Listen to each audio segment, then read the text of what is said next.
Good evening and welcome to Newswatch on this 18th day of November 2020. My name is TERESIA NJENGA and our sign language interpreter is Boniface Mureithi. Thank you for choosing Hope TV News. Let's get started with the issuance of HUDUMA number cards has officially kicked off after the exercise was launched in Kiambu and Machakos counties on Wednesday by Interior and ICT Cabinet Secretaries Dr. Fred Matiang'i and Joe Musheru, respectively. The phased exercise will see the government in the next 2 to 3 weeks organize and send the cards to various HUDUMA registration points where recipients will receive SMS notifications to collect their card within a month of notification. The second phase of mass registration of unregistered Kenyans will begin April next year, according to CS Matiang'i. Our current affairs reporter Dickens Luvanda attended the HUDUMA cards issuance in Kiambu County and filed the following report. In recognition of COVID-19 challenges, the government will give 1 year until December 12, 2021 before HUDUMA number cards become mandatory to access government services. The government has launched an issuance exercise of the card, an event that kicked off in Machakos and Kiambu counties, with Interior CS Dr. Fred Matiang'i, who launched the exercise in Kiambu County, elaborating the president's vision in establishing the HUDUMA number in an effort to streamline provision of government services. Our president made a promise in 2013 that one of the things he would do is to liberate this country from the slavery of poor service to the people. Wananchi wanasumbuliwa, unaenda huko, unaitishwa huku, naambiwa sijui leta huku, ona wazee, sijui nani. That is why I said that with this now, hiyo story sasa imekwisha. Na udanganyifu. You know, people lying, filling up documents that are not genuine, wengine hata wanakuibia shamba. As the process of distribution of the cards continues over a year's time, there will be another chance for mass registration in April 2021 for persons who missed registration in the first phase in 2019, while routine registration will continue thereafter. There are some of our family members who have traveled, some of our colleagues who are working out of the country when we are registering. What will happen to those people? The government will open another opportunity for mass registration in April next year. So when we open another opportunity for mass registration in April next year, those who did not register will have a month or 2 to also register at that time so that we can get their data. HUDUMA number card, which is fully funded and developed in Kenya by Kenyans, will operate as the primary source of data on every citizen and foreigner to eradicate cases of corruption and forgery of personal documents, unburdening Kenyans from carrying around more than one card in search for government services. Nafurahia sana kwa kupata hii cheti cha HUDUMA card kwa sababu sasa inanisaidia kuwa nasibeba kitu kwa mshigo mingi, kwa kubeba vitu mingi, NHIF, kubeba license, kubeba ID, takuwa nikibeba hii ili at least niwe na kienda kila ofisi na hudumiwa vizuri kwa ofisi za serikali na ofisi zote. Nimefurahia sana juu ya kupata hii kandi. Nimesikia sana inasaidia mtoto mdogo. Sasa hizi niko karibu kujifungua, naona itanisaidia. Kwa hivyo na shukuru rais wetu kwa hii kazi yenye ametupa. The types of HUDUMA card issued will include minors HUDUMA card, which will be issued to children who have attained the age of 6 years, adults HUDUMA card, which will be issued to citizens who have attained the age of 18 years, foreign nationals HUDUMA card, this will be issued to foreign nationals, and refugees HUDUMA card, which will be issued to refugees. Na kazi kuu ya hii ofisi ni kuhakikisha ya kwamba data ya wananchi imelindwa. Na nawahakikishia ya kwamba ofisi yangu itaendelea kulinda data yenu. Ingawaji ofisi ni mpya, na unajua ofisi mpya lazima wajitayarishe. Kama kuna mwananchi ambaye ako na malalamishi yoyote kuhusu data, anaweza kuhakikisha maneno yako yote imeandikwa na imepelekwa katika PSICT na umeattention data commissioner. if you do not have this card, and you cannot forge this card, because when we start making sure that it's mandatory where you go, even your fingerprint details are there to validate it. Whichever machine it will be, if you're going to use a QR code or you're going to use a machine reader that reads the microchip, the picture comes on, and if someone doubts it, they use your fingerprint to be sure that you are the one who's getting the service. So it will be impossible for somebody to try and steal your property or steal your information or mistreat you on that basis. Now, between now and Jamhuri Day 2021, you'll now be required to have this card, which is HUDUMA card number, to access government offices. This means that it's just a year before this card is fully rolled out to every Kenyan. Dickens Luvanda, Hope TV News Watch in Kiambu County. Now to decongesting the Nairobi city, the Nairobi Metropolitan Service NMS has issued a 2-week decline for all PSVs operating in the Central Business District to terminate their journeys outside the city. The move that has elicited mixed reactions from Boda Boda and Matatu operators is aimed at decongesting the Nairobi Central Business District. Through a notice, NMS Director General Mohamed Badi has confirmed that some new terminals are already under construction and will function effectively from earlier next month. Mark Kimondo has more.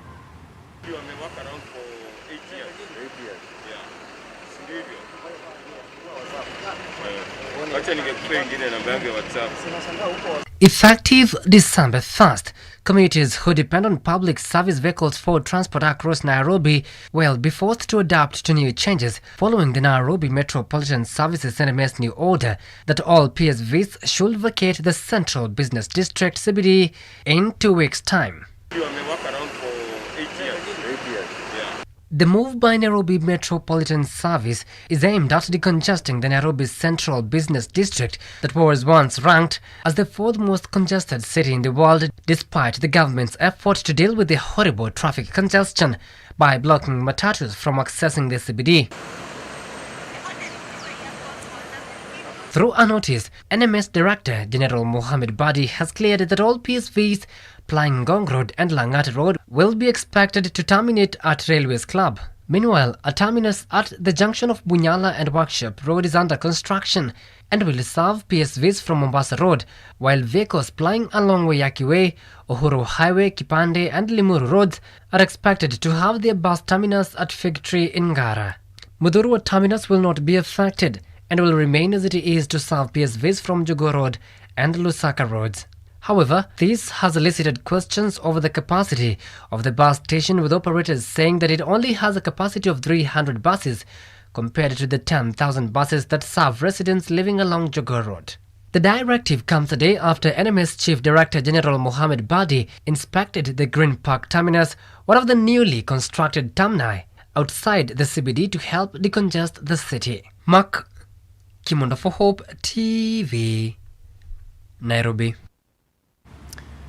Now, Interior and Coordination Cabinet Secretary Dr. Fred Matiang'i has told off politicians who are opposed to the introduction of new constituencies as proposed by the Building Bridges Initiative.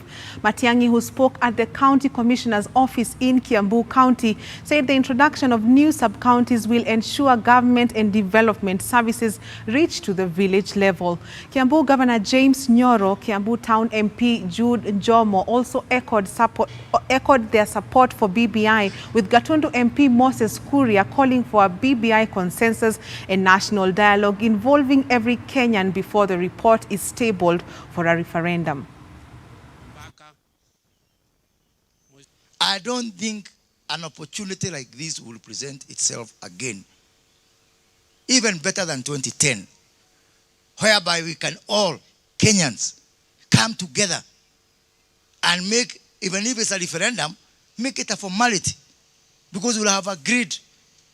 And pengine watu wengine wanasema kwanza ati kuna watu wanataka kuderail. That's why we cannot open the document. Me, I want to assure you that maybe somebody here or somebody there may have that intention, because we are all humans. But the overwhelming majority of people who are saying, let us have a conversation, they are doing it from the goodness of their heart and with all honesty and genuineness. But sisi kama county, and we have discussed about this, if not for anything else, give us 35%. Ile kazi ambao tumefanya na 15, we can do it 2.5 times. There are other issues we can put there. Kwa hivyo, we would want to educate our people. We have started rolling out a program of exposing our people to BBI so that they are making decisions from the known, na kutoka hapo tufanye haki. Lakini part of Kiambu, in terms of administration, is still in Kiambaa. This is Gegu, Turito, Kanunga, and Junu. They are still being administered from Kiambaa. And those areas are missing some opportunities because when the DCC Kiambu calls his chiefs, hata ita hao kwa sababu hao hawako chini yake. So hizo areas zinaenda zikikosa huduma, na tungependa ofisi yako, na tunajua wewe ukisema umesema na unasemanga kwa haraka na mambo hufanyika. We align our political boundaries with our administrative boundaries so that we have smooth flow of services from the government to the people. Oh, when I hear people saying, oh, hii addition of constituencies ni kwa sababu ni Wakikuyu wanataka kupata. Mimi naona kusema tu kweli na mniruhusu niseme hii as a public servant. That is really not wisdom. Hii Kiambu vile iko ukiona, I've said is the face of Kenya. But hata hiyo constituency mheshimiwa Moses Kuria ikiongezwa hapa huko Juja, ni akina nani wanakaa huko? Huko pande hiyo ya Thika na pande ile ingine. We are addressing services to the people of Kenya. And Mombasa Governor Ali Hassan Joho has called on coastal residents to rally behind the Building Bridges initiative for a better country. Joho said the process that is being spearheaded by President Uhuru Kenyatta and ODM leader Raila Odinga is a unifying process despite receiving strong opposition from politicians allied to Deputy President William Ruto. The governor spoke at the Jacaranda Beach Hotel when he met representatives of the Kikuyu community living in Msambweni, Kwale County. Joho was in Msambweni to drum up support for ODM's flag bearer in the upcoming by-election. Hapa Msambweni hakuna ukabila, tuko pamoja bega kwa bega. So kwa wale watu wanasema mambo ya boga kuna mambo ya kibinafsi, tumekubaliana hiyo mambo ilikuwa ni ya mambo ya zamani, tuendelee na Kenya iendelee. Nataka kushukuru jamii ya Kikuyu. Mimi sikuwa nimekaa nao kitambo, lakini kwa sababu ya handshake tumekaa, tumesikizana.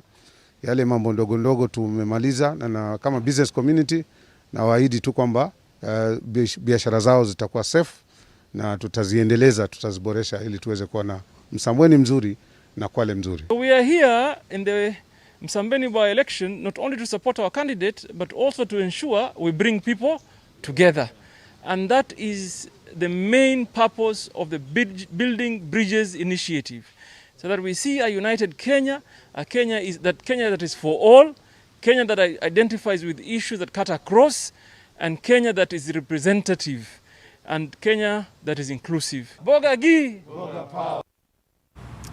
And Nyeri Governor Mutahi Kahiga has called on Kenyans not to lower their guard against coronavirus, especially at this time when some restrictions have been relaxed. The governor has revealed his battle with COVID-19 for more than 18 days, where he said he is now on post-recovery process and thanked God for healing. The governor spoke when he received a consignment of PPEs worth over 5 million shillings from Equity Group Foundation, led by Group Chief Commercial Officer Polycarp Igathe, which will be distributed to all healthcare workers working at isolation facilities.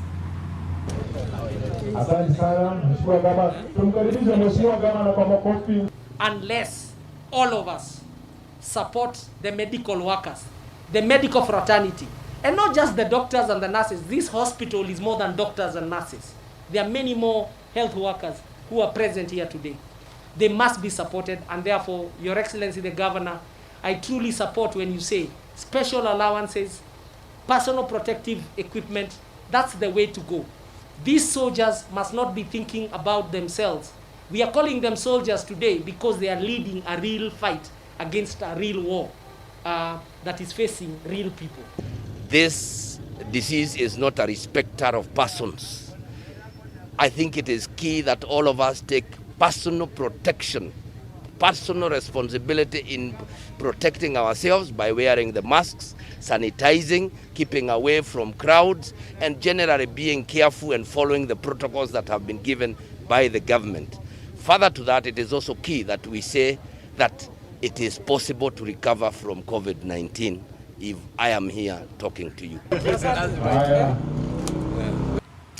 Now, Mama Lucy Hospital CEO Emma Mutio, Administrator Dr. Regina Musemio, and a social worker Makala Fred Leparan, who were caught in child trafficking expose, have been arraigned in a Nairobi court.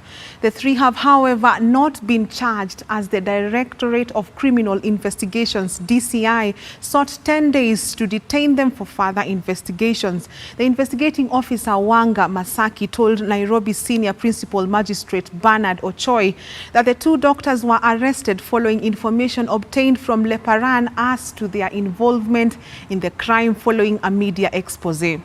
Magistrate Ochoi will rule whether to detain the suspects on Thursday, November 19th, as the three continue being remanded at Kileleshwa Police Station. Labor and Social Protection CS Simon Chelugui on Tuesday said investigations had been launched into the alleged baby stealing syndicate, with Interior CS Dr. Fred Matiang'i commending the police for swift action.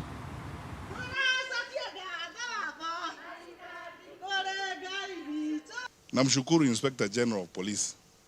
Ile kitendo ambayo ilifanyika pale kwa Mama Lucy Hospital, I am happy I had a meeting this morning with our security people, our Inspector General. I'm very happy about the action he has taken and the directive he has given to the police command across the country in all the 47 counties to one more time scheme and review the personnel that manage some of our public hospitals. He has 3 people in police custody, and he is telling me he has got very useful leads. He's looking for a few more others. I am happy that members of the public, and I want to thank you very sincerely, those who have volunteered information to us on that crime, and I thank the media for exposing this and for bringing it out. Thank you very much. We don't blame you when you ask questions and when you bring information like this out. We have acted on it. The Inspector General has done a good job in moving and rounding up these people. I am satisfied with what he has done, and I support the speed at which he is moving to ensure that everyone who is involved in this crime is brought to book. Shida tuko nazo Kenya hii mbili, sisi watu wa security na tusumbua, na tuseme ukweli, ni hiyo ya human trafficking na mambo hii ya drugs. Imetusumbua kwa muda mrefu. Kulikuwa na operation pande ile ya coast wakati mwingine, we have pushed it down, but there are elements we see, we are still working on it, and we are grateful to members of the public when they volunteer information that they have that will enable us move forward. To COVID-19 numbers today, Kenya has recorded 957 new cases of COVID-19 from a sample size of 5,559, bringing the country's caseload to 72,686 as cumulative tests stand at 804,894. Health CS Mutahi Kagwe said the country's fatalities have risen to 1,313 after another 11 patients succumbed to the disease.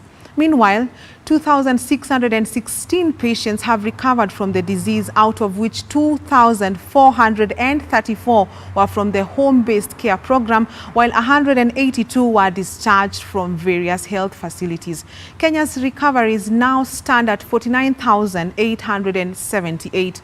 On county distribution, Nairobi leads with 368 cases, followed by Nyeri 53, Kitui 41, Kiambu 40, Kisumu 37, Nyandarua 35, Mombasa 34, Uasin Gishu 34, Kakamega 33, and Homa Bay 31.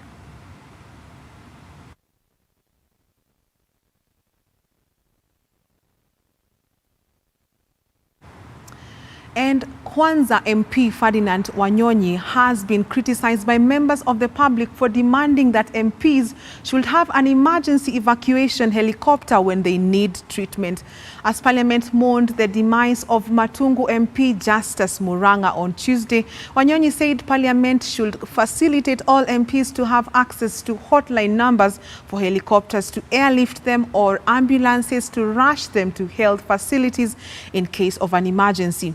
Alice Diana tells us more.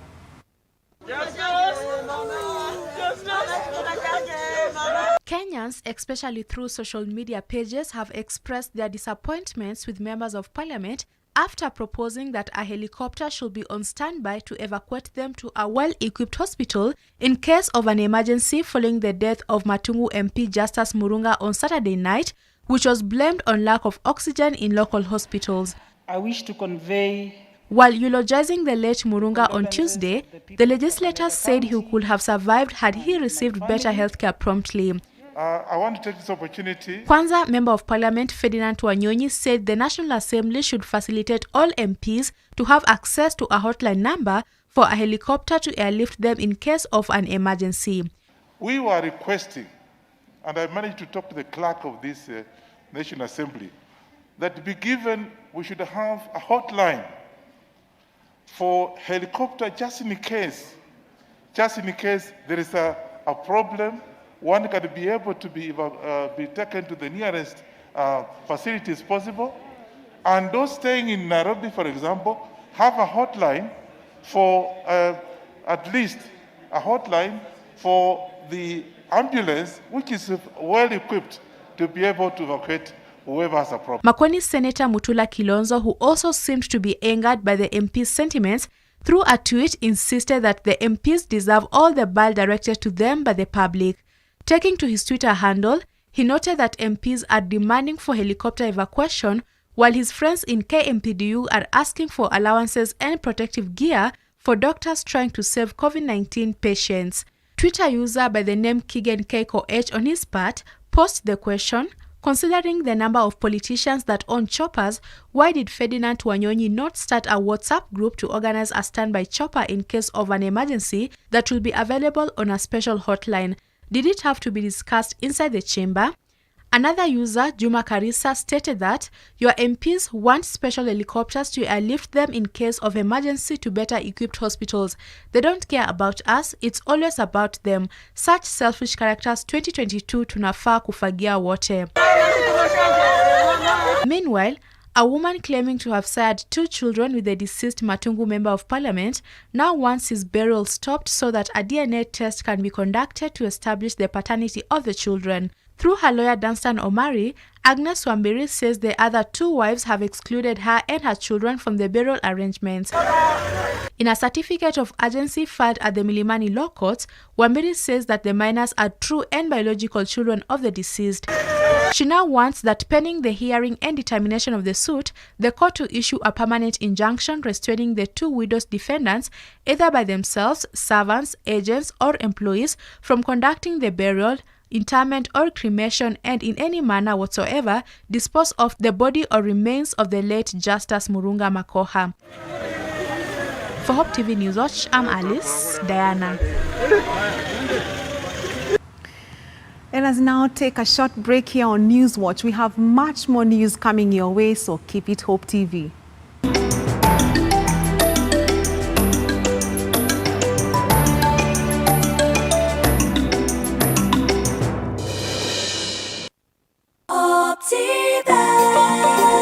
Welcome to Rafiki Gardens along Kangondo Road by Optiven. This is an ideal and affordable piece of investment that is strategically placed within the Nairobi metropolis. Rafiki Gardens is close to key social amenities like schools, banks, and shopping malls. This project comes with ready title deeds, Maram roads, and a marking fence round the property. Get a plot at only 695,000 Kenya shillings cash price. You can also pay a 50% deposit and pay the rest in 6 months installments. Call us today on 0702 8310 83 or visit www.optiven.co.ke.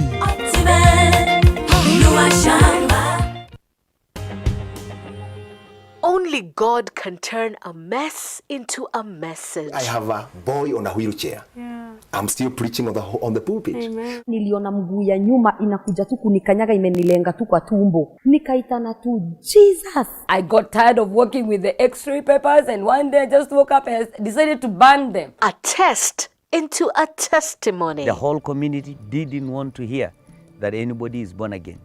Excommunicated straight. Bila Yesu hakuna njia. Join Sharon Naitore Wangenye on Testify. Katika hiyo harakati hiyo spirit ikakemewa, mimi nimeona Yesu Kristo namna hii. Kwa msalaba. Opa. Hallelujah. Hallelujah. Every Thursday at 8 p.m. for a moment to grow your faith some more.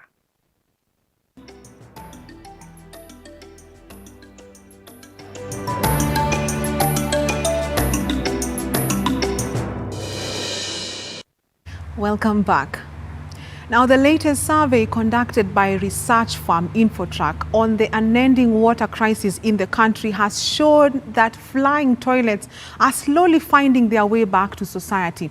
The survey carried out between September and October indicates that flying toilets and open defecation are creeping back among vulnerable communities. This even as concerns have been raised over lack of water in communities to help fight COVID-19. Our reporter Grace Wangoi has more. The unprecedented times have revealed a harsh socio-economic season for Kenyans. Just concluded research by Infotrack reveals disheartening results of the severity on the ground. This ranges from economic ramifications of COVID-19 on Kenyans, accessibility to water in fighting COVID-19, and the appalling comeback of the flying toilets. Whereas washing hands with running water and soap remains a major way to combat COVID-19, figures revealed by Infotrack indicate that in two of the worst hit counties by COVID-19, which are Nairobi and Mombasa, only 40% of Nairobians and 64% of Mombasa residents have access to piped water, begging the question of whether lack of water is hindering the fight against COVID-19. Other reasons for not washing hands include use of sanitizers at 26%, forgetfulness at 17%, inadequate supply of water at 15%, lack of water at public places at 9%, while 9% think it's unnecessary. In hindsight, more Kenyans are washing their hands than they did before COVID-19, but with challenges like lack of soap and other detergents. Figures from Infotrack indicate that 56% of Kenyans are using water only, 11% are using hand sanitizers, 10% are ensuring they do not go without soap, 5% are using ash, 1% are using sand, and 3% are using nothing. Meanwhile, worrying figures now indicate that women and girls in vulnerable communities have resorted to innovative ways to cope with the lack of hygiene products due to COVID-19. This among other ramifications of the pandemic that have raised concern among Kenyans, including unemployment at 51%, COVID-19 at 33%, high cost of living at 29%, access to health care at 21%, surging corruption at 21%, access to water at 18%, poverty and food security at 16%, while poor infrastructure at 15%. At the same time, it is important to bring to light the comeback of the use of flying toilets due to the need to adhere to COVID-19 protocols such as curfew restrictions that hinder access to external toilets, this among other alternative methods of sanitation. Grace Sangoi, Hope TV News Watch. Civil servants and employees of the National Youth Service NYS will now be covered against death arising from COVID-19 and other critical illnesses after the government officially launched the first comprehensive insurance cover for its workforce.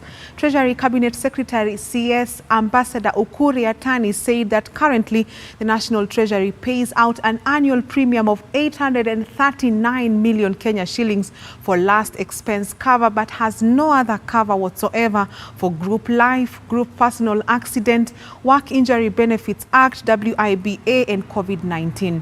Under the new scheme, civil servants and employees of NYS will for the first time have a comprehensive insurance cover with a total annual premium of 6.07 billion Kenya shillings. Civil servants and employees of the National Youth Service will for the first time have a comprehensive insurance cover with a total annual premium of Kenya shilling 6 billion and 70 million Kenya shilling per year. 6.07 billion every year will be committed for this purpose. After elaborate consultative meetings with the relevant stakeholders, including Ministry of Public Service, among others, it was agreed that in addition to enhancing the existing group personal accident cover and work injury benefits cover, the provision be extended to include a comprehensive group life cover to cater for all causes of death, including death arising from critical illnesses such as COVID-19. These provisions were extended to all civil servants and employees of the National Youth Service.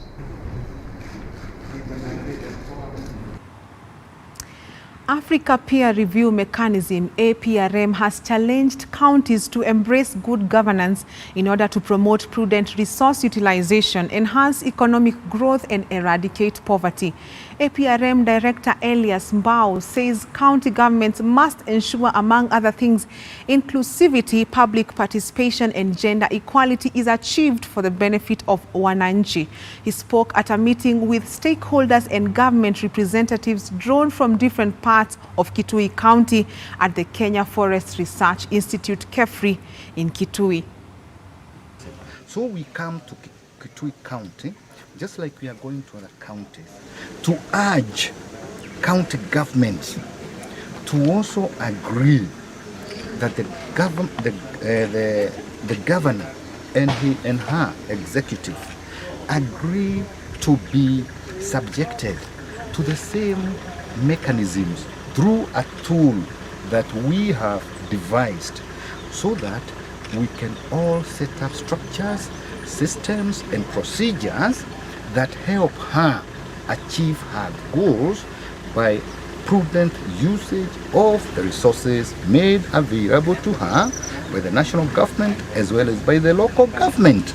Tukizungumzia utawala bora, si jambo moja tu, baadhi ni mambo kadha wa kadha.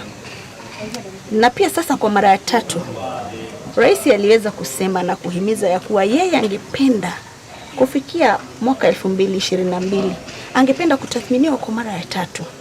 Lakini kutathminiwa kule naye amependekeza atathminiwe kuhusu sekta kuu 4.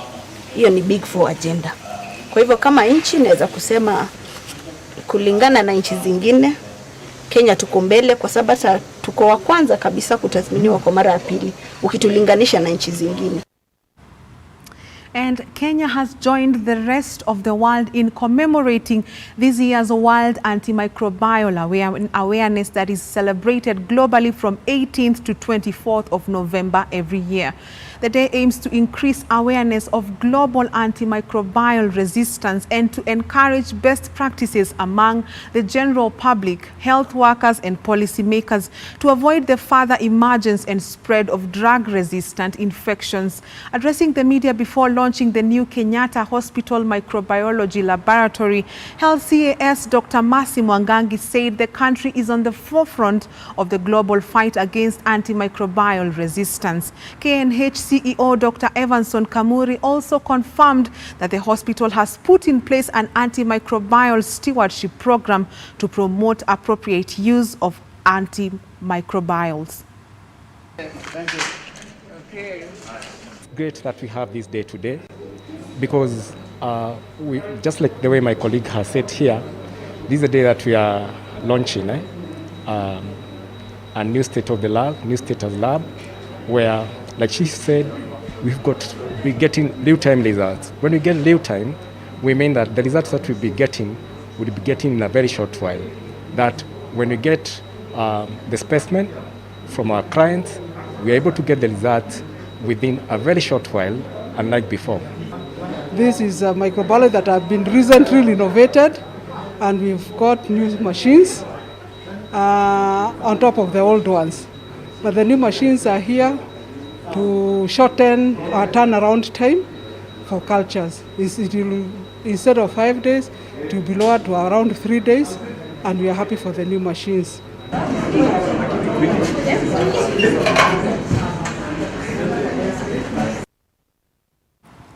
Meru Governor Kiraitu Murongi has challenged institutions of higher learning in Meru County to identify opportunities within the community and find ways to partner with the community in solving some of the challenges. He also asked them to offer courses that are tailor-made to the needs of the society, citing public health as one of the courses needed, especially now that the country is facing the second wave of COVID-19.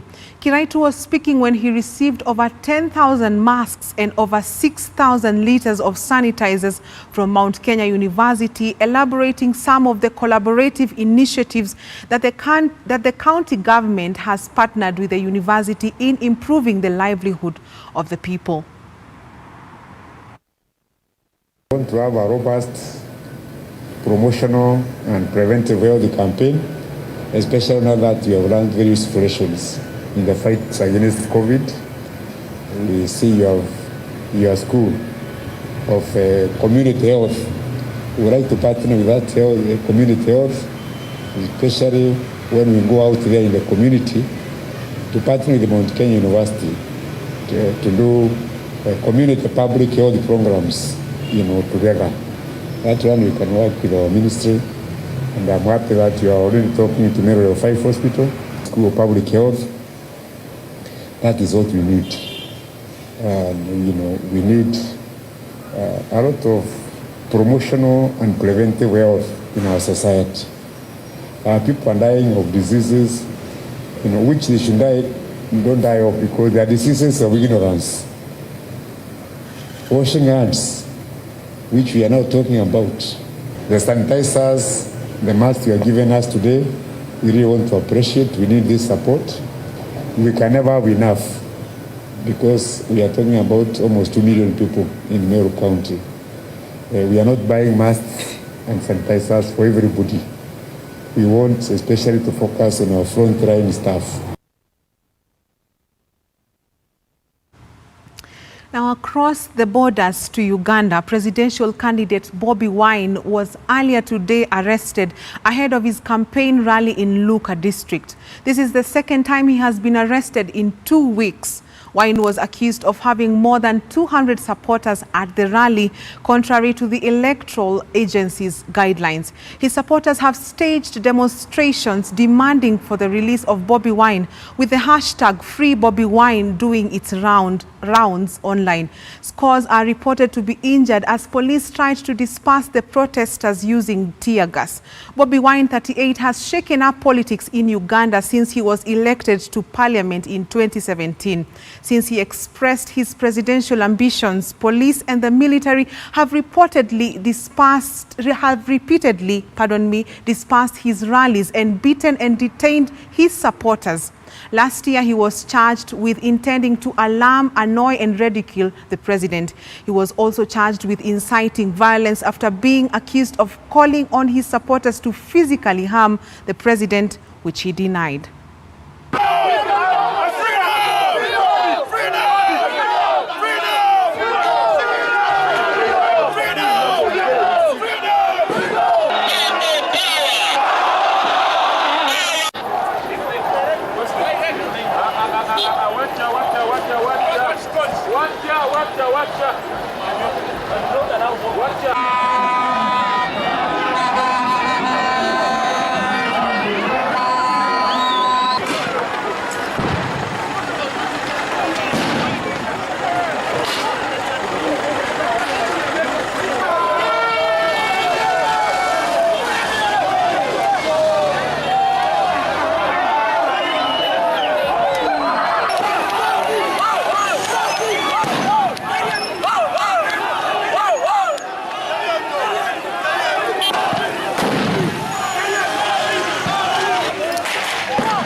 Let us now take another commercial break. We will be back with business and sports news, so don't go too far.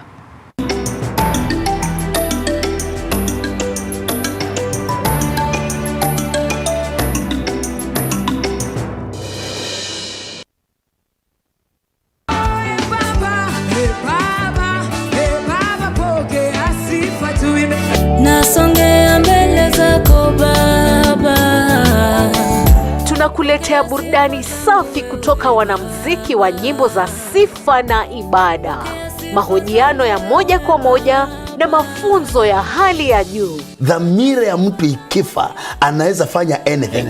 Because kile kinanitofautisha na mbuzi ni dhamira. There was this time niliambia Mungu, mimi samahani Mungu, lakini naona umenifanya mimi kuwa daraja. Sitaki.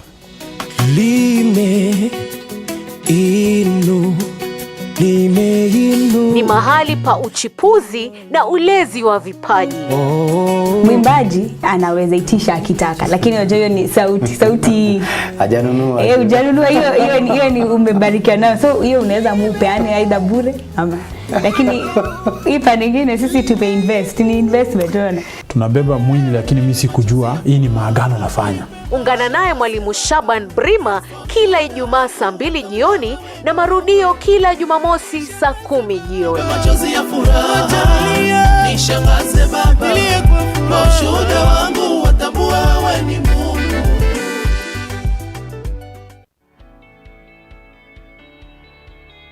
Dunia ni mali ya Bwana na vyote vijazavyo. Nguruwe ni mali ya Bwana? Ni mali ya Bwana. Bata ni mali ya Bwana? Ni mali. Wewe kula basi. Acha mambo mengi. Yesu ndiye njia. Muislamu yoyote ambaye anamkataa Yesu, kwanza sisi tunamjua ni kafiri. Bila huyu Yesu, mtu aendi kwa Baba. Ungana na walimu wa neno wanapochambua masuala tata katika Biblia, wakiyalinganisha na vitabu vingine vya kidini. Je, kuna ushahidi wowote Muhammad aliwahi na Qur'ani? Na hii Qur'ani muliitoa wapi? Halo? Piga simu moja kwa moja na pia uchangie kupitia SMS na Facebook. Itawezekana kitabu cha Biblia ambaye mwanakiamini kuwa ni kitabu cha Mwenyezi Mungu ishindwe kumtabiri mtu ambaye ana wafuasi zaidi ya bilioni 100 duniani? Je, Muhammad amekufa ama yuko hai? Ungana nasi kila Jumamosi saa 2 hadi saa 4 ya usiku kwenye runinga uipendayo ya Hope TV.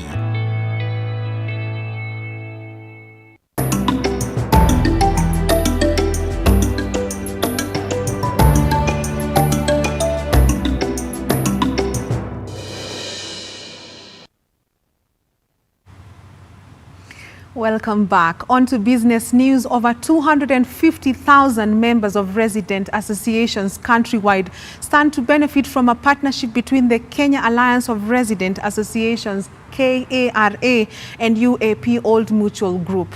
Old Mutual Life Assurance Company and Faulu Insurance Agency, a subsidiary of Faulu Microfinance Bank, which is part of UAP Old Mutual Group, have signed a memorandum of understanding with KARA to provide a framework for collaboration on areas of mutual interest. These include financial literacy program and generating financial solutions that are beneficial to resident associations. The partnership will also see the parties collaborate in developing other products tailored for KARA membership and carry out awareness programs to enable members of the associations make informed choices and other joint activities at national and county level.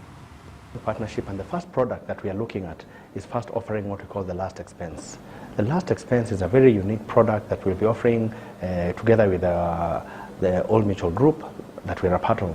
And what really it does is that we will allow our customers on a digital platform within 3 minutes to be able to register for this product and be able to get this product online. Our partnership with KARA enables us to bring financial education to residents of this country, and more so how they can save, how they can protect their assets, and how they can create wealth, which are all capabilities that we have within the UAP Old Mutual. MOU for us is not something that should be limiting. We expect that based on this MOU, we are going to continuously engage on discussions and explore opportunities that can be able to respond to some of the needs that we are coming up with as resident association, and even for the society. Motor distributor Toyota Kenya has launched the Corolla Cross in the Kenyan market. A Corolla series crossover from the traditional sedan to a new compact SUV, which will start retailing from 4.3 million Kenya shillings. According to Toyota Kenya Managing Director Avinda Real, the Corolla Cross is a status symbol that combines the key elements of an SUV, strength and functionality. The Corolla Cross will be available across Toyota Kenya's network of 31 outlets countrywide. One thing that we are offering on this particular vehicle, it will be coming with 1 year free service.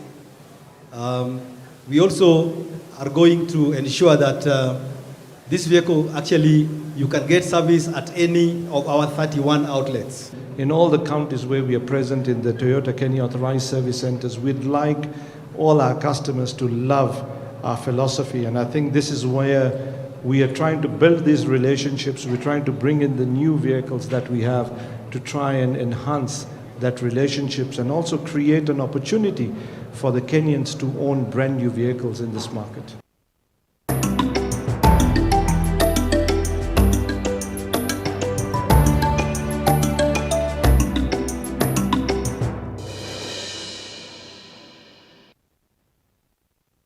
And in sports, Manchester City winger Ferran Torres scored his first career hat-trick as Spain inflicted Germany's heaviest competitive defeat after thrashing the 2014 World Cup winners 6-0.